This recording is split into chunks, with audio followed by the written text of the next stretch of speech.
जय हिंद दोस्तों, मैं कुमार सिद्धू एक बार फिर से सिद्धार्थ जीएस टीचिंग सेंटर में भरपूर स्वागत करता हूं। मेरे दोस्तों, आज का वीडियो रहेगा जो लुसेंट का क्वेश्चन है, जो 25 क्वेश्चन को चूज किए हैं। ये पॉलिटी से क्वेश्चन है, पॉलिटी से बहुत इंपॉर्टेंट क्वेश्चन है और हमसे जितना हो सकता है उतना वीडियो मैं इस चैनल पर डाल रहा हूँ। आपको कैसा लगता है हमें कॉमेंट्स में ज़रूर बताइएगा। स्टार्ट करता हूँ मेरे भाई, क्वेश्चन नंबर 1 को स्टार्ट करता हूँ। क्या पूछ रही है क्वेश्चन 1? B.R. अम्बेडकर और महात्मा गांधी के मध्य सन 1932 में हस्तांतरित पूना समझौता जो हुआ था, पूना पैक्ट के भी नाम से जानी जाती है, का प्रावधान क्या था? तो इसका प्रावधान था जो हरिजनों के लिए आरक्षण सहित संयुक्त निर्वाचन क्षेत्र की मांग था। तो इसका लिए right answer option number D होगी। जो right answer option number D, ये आईएएस में पूछी हुई क्वेश्चन है, 1997 में पूछी हुई क्वेश्चन है। अगली नंबर क्वेश्चन को की ओर चलता हूँ। अगली नंबर क्वेश्चन क्या कहती है? अगली नंबर क्वेश्चन क्या कहती है मेरे भाई? सुमेलित कीजिए, इसमें दी गई है जो सुमेलित कीजिए कि एक और दो में दोनों कूट के सुमेलित करने के लिए बात कर रही है। तो मैं ज़रा इसको ऊपर की ओर खींचता हूँ। सुमेलित करने की बात करती है, कब क्या हुआ है इसके बारे में। सूरत विभाजन, सूरत विभाजन कब हुई थी, इसके बारे में क्वेश्चन है भाई। तो सूरत विभाजन 1905 में हुई थी। कब हुई थी? 1907 में हुई थी। कब हुई थी? 1907 में। 1907 में हुई थी क्या? सूरत विभाजन। दूसरा में क्या है? सांप्रदायिक अधिनिर्णय। सांप्रदायिक अधिनिर्णय कब हुई थी? तो वो हुई थी 1932 में। कब हुई थी? तो एक दो के तीन होगी। उसके बाद सर्वदलीय सम्मेलन, सर्वदलीय सम्मेलन कब हुई थी? 1928 में हुई थी। सर्वदलीय सम्मेलन 1928 में हुई थी। और आपको लास्ट में पूर्ण स्वराज का संकल्प कब लिया गया था? तो 1929 में पूर्ण स्वराज का संकल्प लिया गया था, जो नेहरू जी के द्वारा। वो बोले थे जो अब हमको आधा अधिकार नहीं चाहिए, पूर्ण स्वराज हमें चाहिए। तो इसका राइट आंसर हो जाएगा, मिलाइए, 1 के 4। तो 1 के 4 ई में भी है, ए में भी है। 2 के 3, 2 के 3 दोनों में है। उसके बाद में 3 के 2, तो 3 के 2 सिर्फ ही में है। तो right answer option number B होगी सिर्फ। क्या होगी? ये आईएएस 1997 में पूछी हुई क्वेश्चन है। क्वेश्चन बहुत इंपॉर्टेंट है ये। 3 नंबर क्वेश्चन यूपी पीसीएस पूछी हुई क्वेश्चन है। इसको 1997 में ही यूपी पीसीएस पूछा है। यूपीएससी के बाद अगर कोई एग्जाम में पूछती है तो वो यूपी पीसीएस पूछता है। हमको हिसाब से क्वेश्चन का लेवल रहता है यूपी पीसीएस के भी ठीक। निम्नलिखित में से किस अधिनियम द्वारा भारत के गवर्नर जनरल को अध्यादेश जारी करने की शक्ति प्रदान की गई थी? तो किस अधिनियम के तहत भारत के गवर्नर जनरल को अध्यादेश जारी करने की शक्ति प्रदान की गई थी? तो भारतीय परिषद अधिनियम 1861 के तहत इनको गवर्नर जनरल को अध्यादेश जारी करने की शक्ति प्रदान की गई थी। इसका right answer option number B होगी। यूपी पीसीएस में पूछी हुई क्वेश्चन है। सुमेलित कीजिए, जो 1 एवं 2 दोनों से सुमेलित करने की इसमें बात कर रही है। ये सुमेलित कीजिए कि दोनों में से किस में मिलेगी। तो अगस्त घोषणा कब हुई थी? अगस्त घोषणा कब हुई थी? किसके काल में हुई थी? तो लॉर्ड मॉन्टेग्यू के काल में, लॉर्ड मॉन्टेग्यू के काल में अगस्त घोषणा हुई थी। उसके बाद में अगस्त प्रस्ताव, अगस्त प्रस्ताव कब ली गई थी? और अगस्त प्रस्ताव जो ली गई थी, जो वो ली गई थी लॉर्ड लिनलिथगो के काल में। लॉन लिथगो के काल में, लिनलिथगो, ये ध्यान में रखिएगा इसको नाम। इसको हम बार बार रिपीट करूँगा क्योंकि ये क्वेश्चन बार बार इससे पूछा हुआ क्वेश्चन है। उसके बाद में अगस्त संकल्प आती है। जो अगस्त संकल्प कब ली गई थी? तो वो ली गई थी अगस्त संकल्प जो महात्मा गांधी के काल में ली गई थी। महात्मा गांधी द्वारा अगस्त संकल्प ली गई थी। और उसके बाद में बच गई 3। तो इसका right answer option number A होगी, जो देख लीजिए। 2 भी है, 1 भी है, 4 भी है और 3 भी है। इसका right answer option number A होगी। आगे की ओर चलता हूँ। रेगुलेटिंग एक्ट पारित की गई थी। रेगुलेटिंग एक्ट कब पारित हुई थी? तो 1773 में रेगुलेटिंग एक्ट पारित हुई थी। एक्ट मतलब अधिनियम होती है, सिंपल सी बात। तो वह 1773 में पारित हुई थी। अगली नंबर क्वेश्चन है 6 नंबर क्वेश्चन क्या कहती है? 6 नंबर क्वेश्चन में कह रही है, भारत के गवर्नर जनरल को किस एक्ट के द्वारा अपनी समिति का निर्णय को अस्वीकार करने का अधिकार दिया गया? अपने निर्णय को स्वीकार नहीं किया था, अस्वीकार करने का निर्णय दिया गया था। तो वो को कब दिया गया था? 1786 का एमेंडमेंट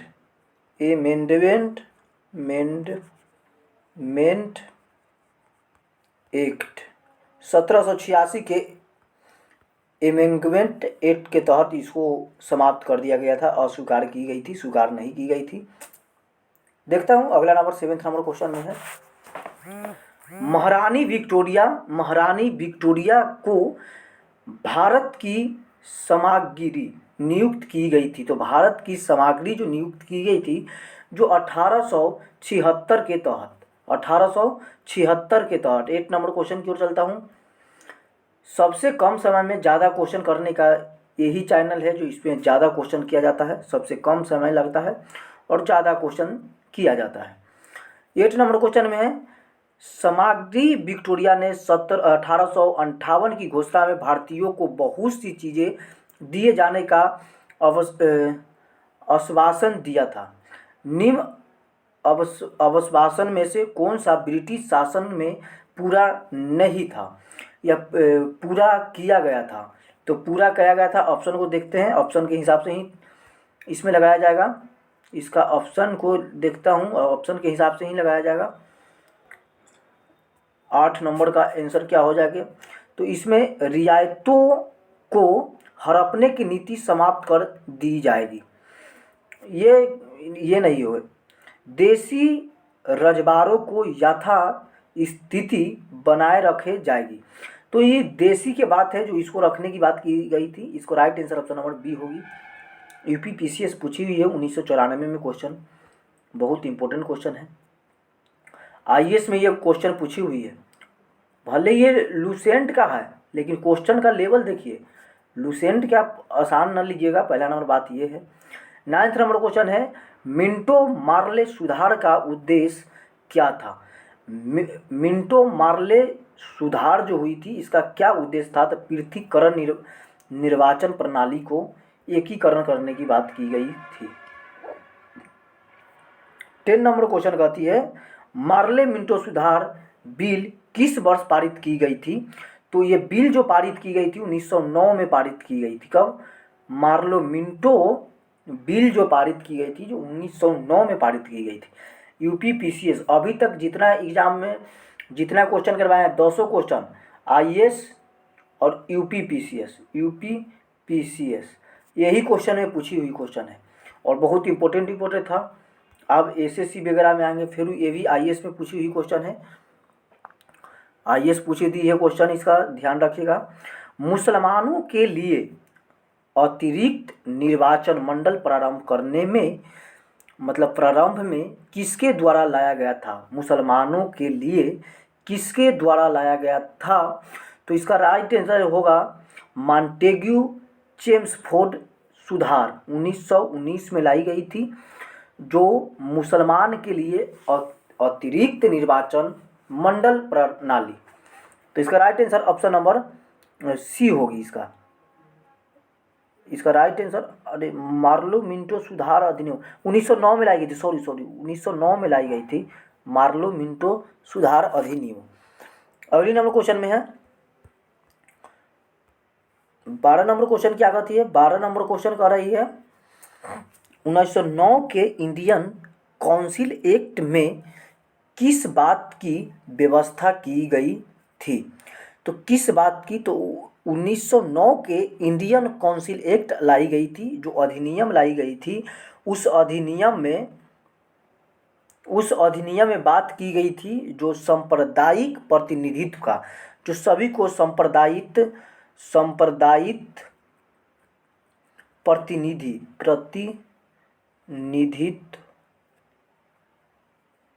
प्रतिनिधित्व की बात की गई थी। इसका right answer option number B होगी, जो सांप्रदायिक प्रतिनिधि होगी।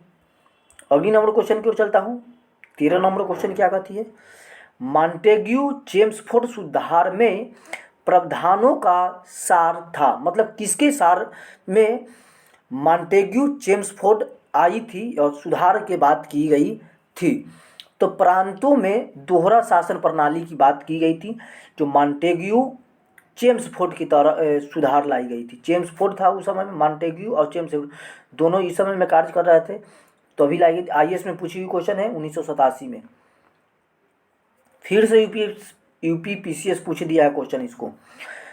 1946 का कैबिनेट मिशन 3 मंत्रियों में गठित था, निम्नलिखित में से कौन सा इसका सदस्य नहीं था? 3 गो था उसमें से, इसमें पूछ रही है किस नहीं था। तो लॉर्ड पैथिक लॉरेंस, तो लॉर्ड पैरिंथ लॉरेंस तो थे वहाँ। उसके बाद में दूसरा नंबर में है एबी अलेक्जेंडर, तो एबी अलेक्जेंडर भी थे। और नहीं के बाद पूछ रही है, तो सर स्टेफर्ड क्रिप्स ये भी थे। डी में क्या? लॉर्ड एमरी नहीं थे। तो इसका राइट आंसर एक्चुअली होगी, जो राइट आंसर आपको होगी D number, right answer option number D होगी, आपको डी होगी राइट आंसर। अगले नंबर 15 नंबर क्वेश्चन की ओर चलता हूँ। कैबिनेट मिशन योजना के विषय में कौन सा सही नहीं है? कौन सा कैबिनेट मिशन योजना के विषय में सही नहीं है, ये पूछ रही है। तो कौन सी नहीं है मेरे भाई? तो पाकिस्तान की स्वीकृति के लिए कैबिनेट मिशन के लिए ये सही नहीं हुआ। इसका right answer option number C होगी।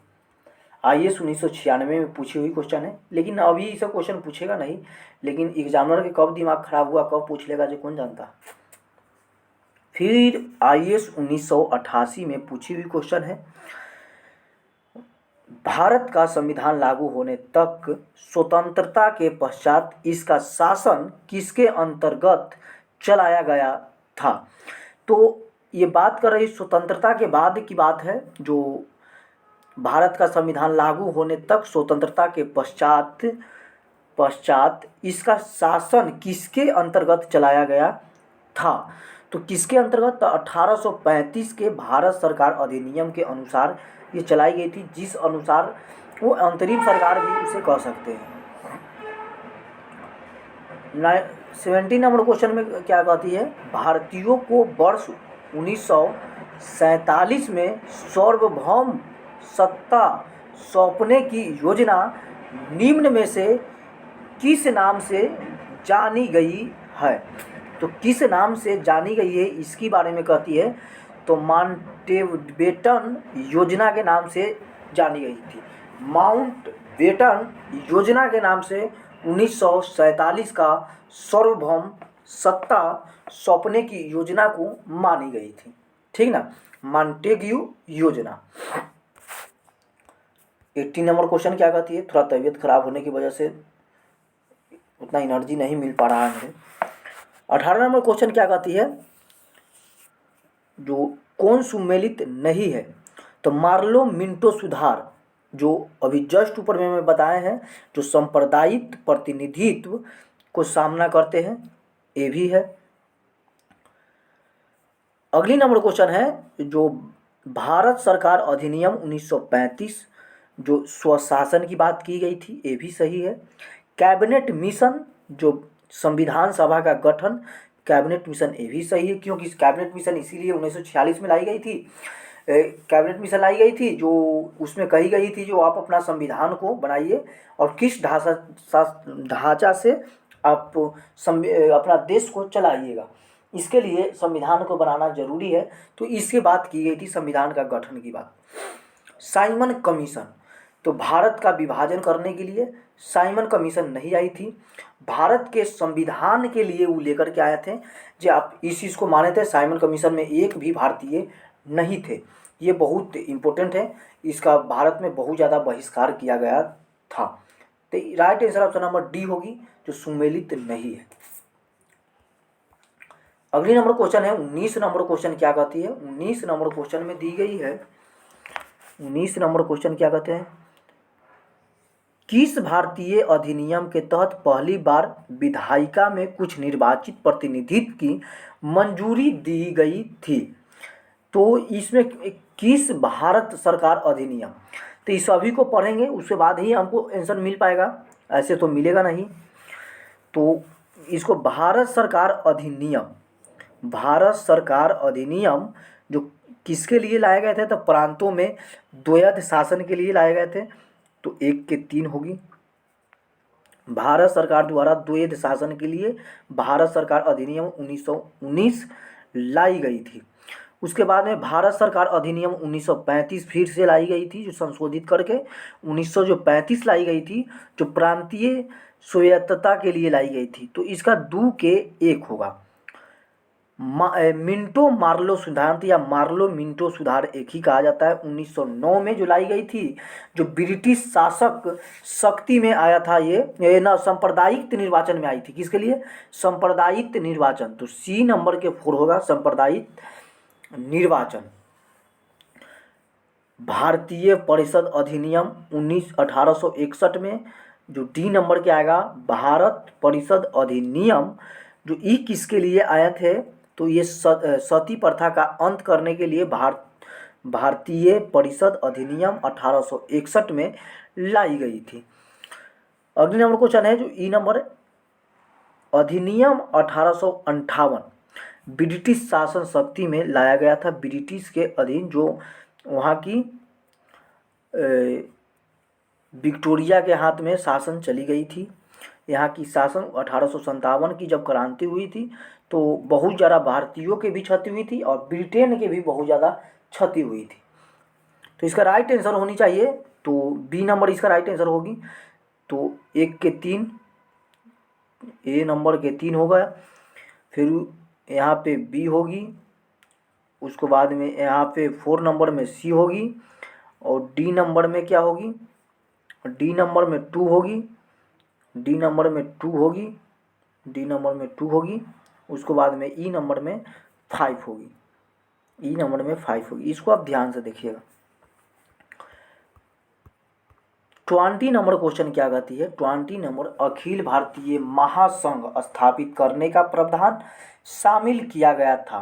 तो अखिल भारतीय जो महासंघ स्थापित करने की बात की गई थी, जो भारत सरकार अधिनियम 1935 के तहत, कब, 1935 के तहत, ये VVI क्वेश्चन है, एग्जामिनर के ये फेवरेट क्वेश्चन हो चुकी है, यूपी PCS में पूछी हुई है क्वेश्चन, ये सब यूपी PCS में ये 2013 में पूछी है, ज़्यादा दिन टाइम नहीं हुआ है, इसको आप देखिए। अगली नंबर क्वेश्चन है 21 नंबर, क्या कहती है, निम्नलिखित में से किस अधिनियम के केंद्र में द्वैध शासन प्रणाली को स्थापित किया गया था।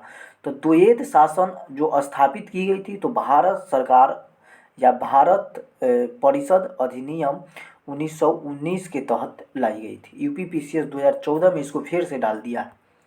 यूपी वाले ज़रा ज़्यादा ध्यान दीजिएगा। अब ये सब क्वेश्चन कुछ ललन टॉप है। जो क्वेश्चन SSC पूछी हुई है, संघीय प्रणाली का पहला प्रयास भारत सरकार अधिनियम डैश द्वारा किया गया था।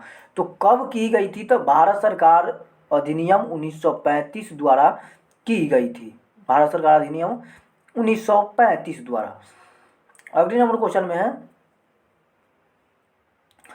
किस अधिनियम की प्रमुख विशेषता प्रांतीय स्वायत्तता थी। तो प्रांतीय स्वायत्तता जो थी, जो किसके लिए थी, तो 1935 के लिए थी। कब थी, 1935 के लिए।